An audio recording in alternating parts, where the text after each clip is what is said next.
Okay, I think I'm gonna call this episode 1,000 Ways to Turn Your Ankle.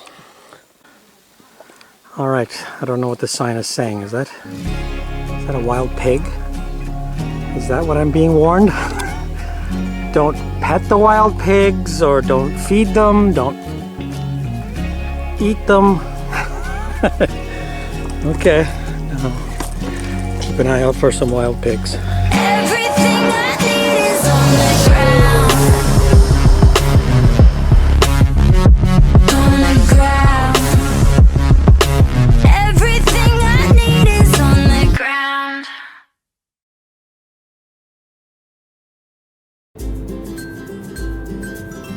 I arrived in Seoul on a short flight from Tokyo, and this was the first time I was able to see the view from a camera at the front of the plane, seeing what the pilot sees. As a nervous flyer, there's comfort in seeing the runway as you're coming in for a landing. Now, I'm here to try the food and experience the culture, but K-pop music was the catalyst for my interest in coming to Korea. And your immersion into that world starts at the airport. There's a tradition in K-pop that when groups leave the country, fans and paparazzi go to the airport to see them off. For example, I'll pick a random K-pop group, let's say Twice, whom I don't know or love.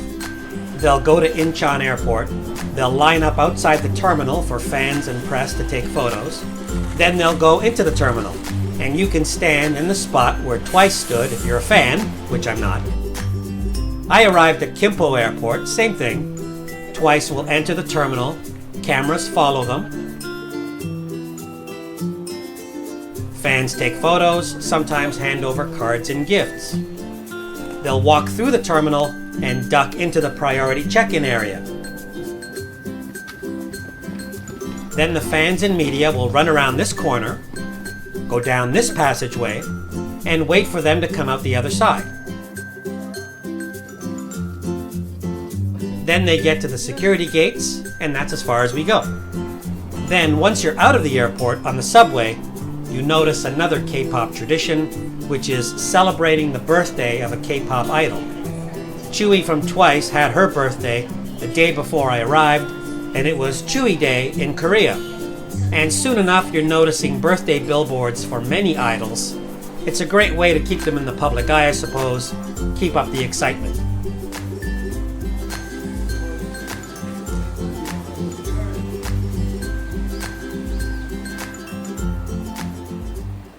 All right, I'm in the Gangnam district, and I'm going to try a dish called bulgogi, which I believe means fire meat, and it's at this place here. It took me a while to find it because I was looking for the English name, but a nice person pointed me in the right direction. It should be in here. All right, I believe that is the meat concoction. And then I have some leaves. I think I'm supposed to wrap stuff. I'm not entirely sure what I'm supposed to do, but I will figure something out. That's rice in here. All right.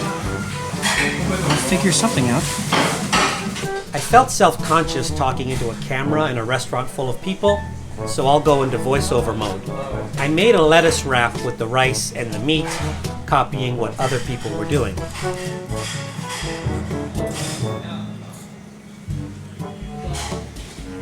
First impression? There were a lot of great flavors. The meat and onions stir-fried together. A bit spicy, not ridiculously spicy, but there's enough ping there. The lettuce leaf was cool and gave a nice contrast to the meat and onions. Overall, very, very good. All right, that was interesting. It was very spicy. I still don't know what kind of meat it was. I didn't actually order anything. I just sat down and they brought me food. So I guess everybody gets the same thing. At that restaurant, there are no menus. But whatever meat it was very, very tasty, very spicy, and that's bulgogi.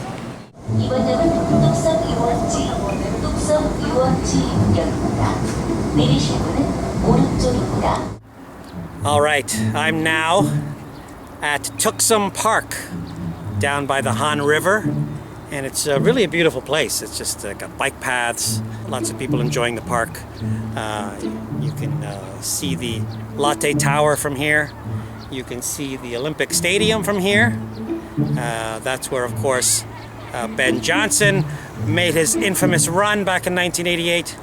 I remember staying up till 1 o'clock in the morning like a sucker watching him race, being excited for one day. But I am here to find a couple of locations for the Gangnam Style video, which was shot, well, at least a couple of scenes were shot here. And the first one is up here on these stairs when he's going across the screen, and the two old ladies are walking backwards while he's running forward. So that's the shot I'm trying to get here. It can be a challenge. Not just finding these locations, but getting the exact angle. If you need the right lens and all that stuff, and sometimes it doesn't, you don't get it exactly, but I'm going to try to get it as close as possible. That's take one. Camera wasn't really in the right place. Adjusted the camera for take two. I was going too fast, so I slowed down for take three, and then four. So it's between 3 and 4. Those were the best ones. And then the second one, I'm standing right here in the second location here. That's where they were, the yoga scenes. And he's doing that little shimmy across the screen. I can't do that shimmy. I practiced, I tried. I just can't get the hips and the legs to work properly, but it is the right location. But I just can't get that little shimmy he does to the side. That's almost impossible for me to do. Then I noticed the swan boats from that one shot in the video. Wasn't really looking for them, but there they were. The swan boats from the video are still here. That's cool. I think I see the number 57 swan that was in the video. The number 57 boat is right there. That's number 57, that one right there. All right, I am now in Incheon, looking for some more locations from the Gangnam Style video, specifically the parking garage scenes. I think I'm in the right place. Hopefully I'm in the right place. And I'm also here to meet my friend Katherine, dear friend from my radio days. She's going to do a little interview, so it's going to be nice to see her after a long time. So here we are. Let's take a look around. Well, it does look like I'm in the right place, even though obviously it's not as brightly lit as it would have been in the video. But this looks like the right place. It matches up with what I have on stills that I took. So around here somewhere. Usually back here. Back here, that I'll probably, somewhere around this angle here, that I'll be making a fool of myself. Somewhere around here. All right. And this is the elevator. And it's this elevator here. And how do I know it's this elevator here? It's because I saw it on the behind the scenes video. I noticed it was like the third door from the left. So this will be the elevator right here for the brief elevator scene. All right, so I am in the right place. That's a relief, because there was a part of me thinking maybe I didn't find the right place. So it's dimly lit, so it's not gonna look exactly like, obviously in the video they had lots of lights to light up this parking garage, but that doesn't matter. I'm in the right place.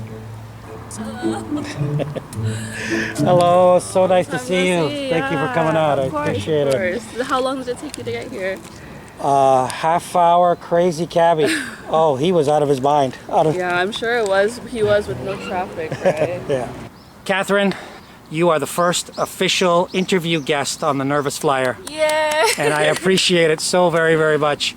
So you've been living here for a few years. Yes. Tell me what the major differences between life here and life in Toronto.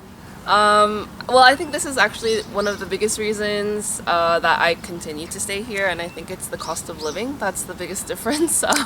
Toronto, I mean, I don't know the actual situation since I haven't lived there for a long time, but the cost of living in Korea is definitely better. I'm able to live more comfortably and enjoy more entertainment and like personal stuff on the income that I have. But if I have the income that I have in Toronto, I would definitely not be able to even live independently. I would probably have to live with my parents. Okay. So yeah, that's All one right. of the biggest things. Now, tell me if this is an accurate statement or not. It feels like this country is very modern, and it's also very traditional. Right. And these two ideas coexist with varying degrees of friction. Yes. Is that true or not true? It's definitely true. I think the biggest thing that you can see that it's modern is in its like technology. So Korea has one of the fastest like internet speeds in the world, but it's also traditional in the sense that the culture, Korean culture is so long and rich, and there's a lot of like the morals and like traditional thoughts that people still have. So, for example, tattoos are still illegal in Korea. Okay. So if you go- Illegal, like illegal. like they're illegal, but people still do them like in a way that they can not get in trouble. Right. But like there are a lot of, I guess, older generations that like see tattoos and they're like, oh, like, you know. And if you go to like saunas or like places where you have to show your skin, sometimes they won't allow you if you have too many tattoos. So that's kind of an example of modern and also traditional at the same time. Now, I was thinking about tradition because today is Father's Day in Canada, Yes. and I was watching Psy's Summer Swag concert from last year, and he did a song called "Father," which was like a tribute to dads. Yeah, yeah. And there were people in the audience bawling their eyes out, which got me thinking: is that a thing here? Are dads like put up on a pedestal here? I don't know if it's specifically dads, but Korean, I think one part of Korean culture, like family is a very strong element in terms of like what bonds you and like what makes you a person. So I guess maybe the people in the audience watching that song, they just like thought of their fathers as Psy was singing a song about his father. Okay. But yeah, family is a very strong thing here in Korean culture. All right, tell me, Catherine, how ubiquitous is K-pop here in Korea? Is it everywhere, or is it like hockey in Canada? It's in there in the background if you want to follow it. It's definitely bigger than hockey in Canada. Okay. I think probably as big as BTS has gone internationally. Like it's pretty much a standard of music here. Like even if you just like walk on the streets, like so many stores will be blaring like K-pop music out onto the streets. And if you watch TV, there's a bunch of like music shows where these K-pop groups perform live. So just how like regular pop is popular in Western culture, K-pop is really big here. Okay. So, yeah. Catherine, thank you for taking the time for coming out. Yes. And I brought you a little gift. Coffee crisp! Coffee crisp from Canada. I don't know if it's Canadian, but I know that I only have access to it in Canada, so thank you very much. Oh, it's my pleasure. Thank you for coming out. Appreciate it. Yes, thank you. And with Catherine's help, I got the last few shots I needed from the Gangnam Style locations. A little bit, can you take one step forward? Yeah, there, now your full body's in. Yeah? Yep. Okay. I tried that sideways shimmy. Not as smooth as Psy, but I gave it a shot. Okay. All right. I have a mad respect for, Psy and JYP to be dancing like that in their 40s and 50s. I can do that for 10 seconds and I'm done. So mad respect to real dancers. I will let the doors close and I'll open them. Okay. And then I'll do what I gotta do. Yep, I'm recording. Okay. All right, let me just let the doors close.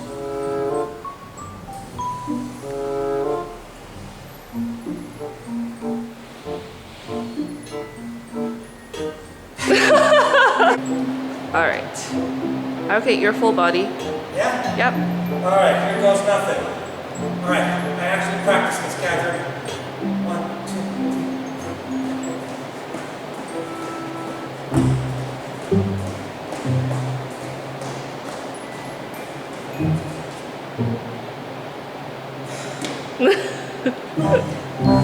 That's it.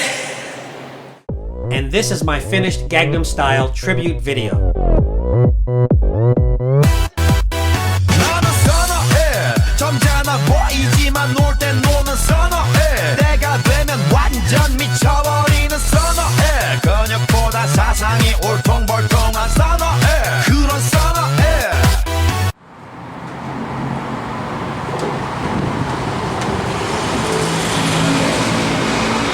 Alright, I'm at the Parasite movie steps, made famous from the Best Picture Oscar winner from a few years ago, Parasite, and they've even got it set up here like a photo zone, so I guess lots of people come here to get their photos taken.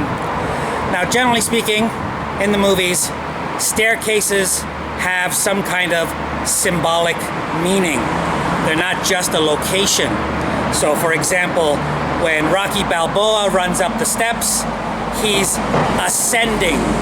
He's ascending up the steps to glory, to victory. He's assuming his highest form at the top of those stairs.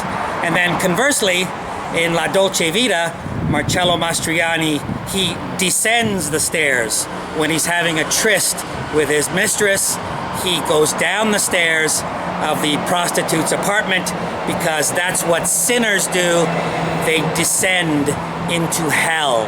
That's the meaning of those steps. Now for the movie Parasite, it's a movie about rich versus the poor.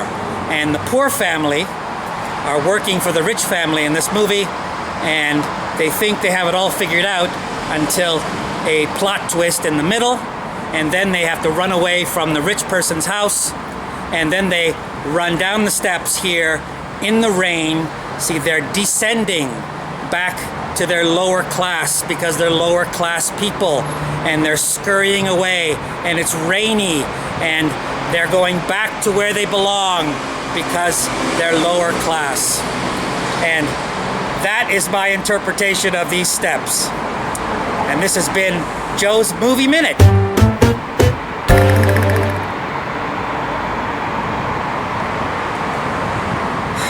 Seven takes.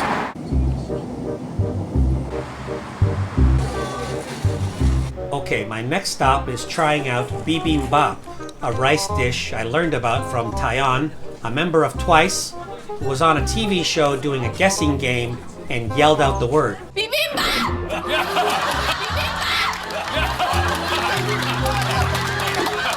And now every time I see the word bibimbap, I hear her voice yelling it in my head.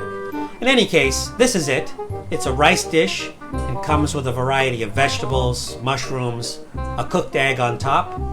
The toppings can vary and it can be served hot or cold. I have the hot variety, so here goes, let's try it out. What you can't see off screen is me struggling with the chopsticks to pick up the rice. I eventually give up and go with a spoon. So, here I go, first time trying bibimbap!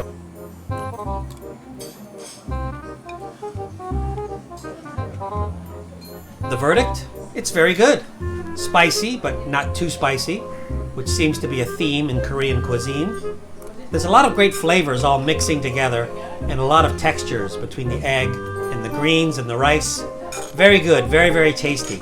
I would definitely recommend bibimbap. It's very good. All right, it's 7:15 in the morning and I'm at Bukhansan National Park on the outskirts of Seoul, and I'm about to climb, or hike I should say, to the top of Baegundae Peak, which is 836 meters above sea level and the highest point in the city. So, they say it takes about 2 hours. I'm anticipating it'll take me 3. So I got lots of water, lots of patience. I'm gonna take it nice and easy. So, I'm doing today's hike, and I did the one a couple days ago in Tokyo as a fundraiser for the Canadian Mental Health Association. So, thank you again to everybody who made a donation. I do appreciate it. I am dedicating today's climb to an old friend of mine I used to work with years ago. He passed away very suddenly about a month ago. He was just the nicest guy, just the most upbeat, positive guy you could ever know. And I think he's a great example, not just to me, but to all of us. So, Chris, this is for you.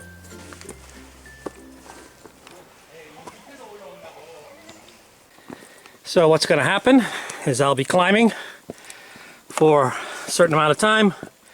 Then I'm going to hit a fork in the road near the top. On the left is a gate from an old fortress. On the right will be a staircase that'll take us to the top. So nice and easy.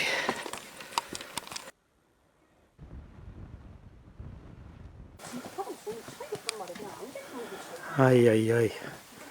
I admire his pace. Look at that. It's almost completely quiet.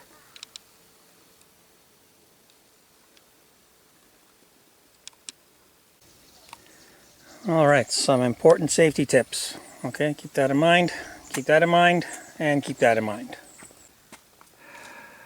Oh, that's the peak right there. There it is.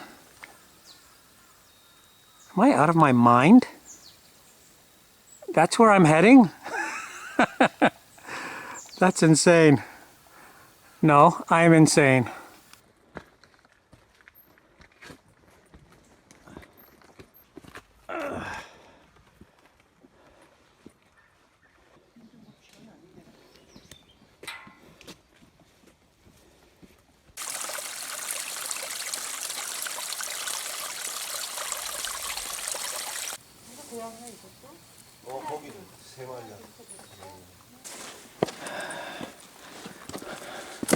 Oh. This is it. This is the fork in the road. That's the gate of the fortress I was talking about. We are 300 meters from the top. I should say 300 meters in distance, not altitude. I don't know how much altitude. Oh my gosh. So that's the fork in the road.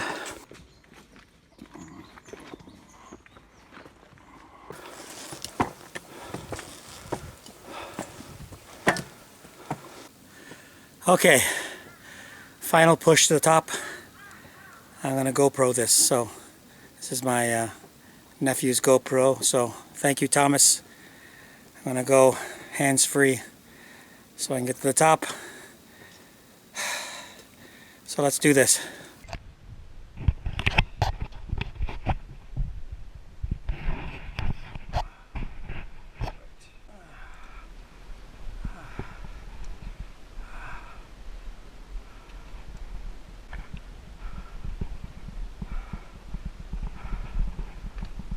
As you can hear by my grunting and heavy exertions, this was very difficult for me.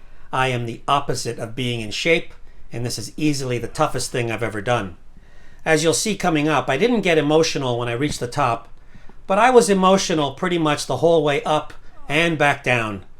I talked about it in the Edinburgh episode, why this was important for me to do personally. I was determined to get to the top, and that was it. That was insanely tough, difficult. I can't even speak. I'm almost there. I just gotta rest for a little bit more. Take it in the view. This is what it looks like up here. It's hazy, but that's okay. All right. Final push to the top, and then much deserved water break. Yay!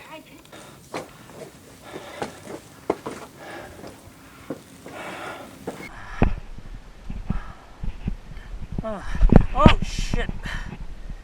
Oh, that's nice. Oh.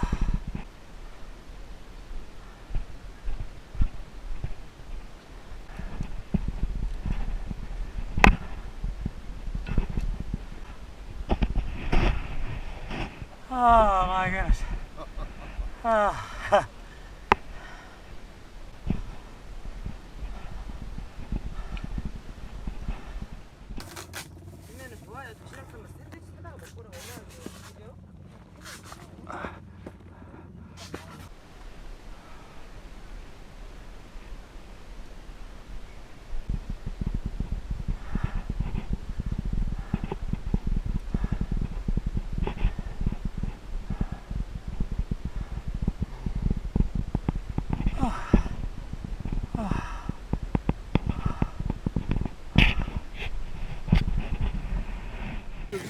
All right,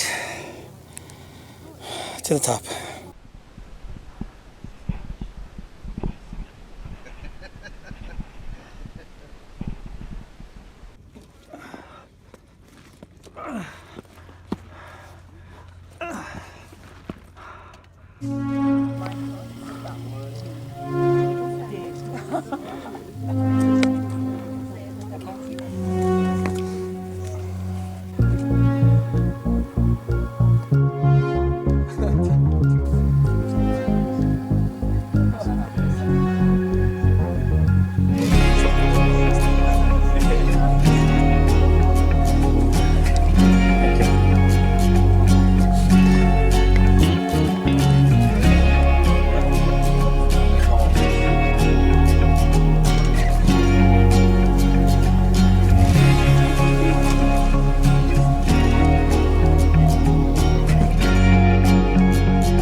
If you like this video, subscribe to the YouTube channel, hit the like button, share the video, and spread the word. The Tokyo episode is coming soon, and be sure to check out past videos at the Nervous Flyer channel. Thank you for your support.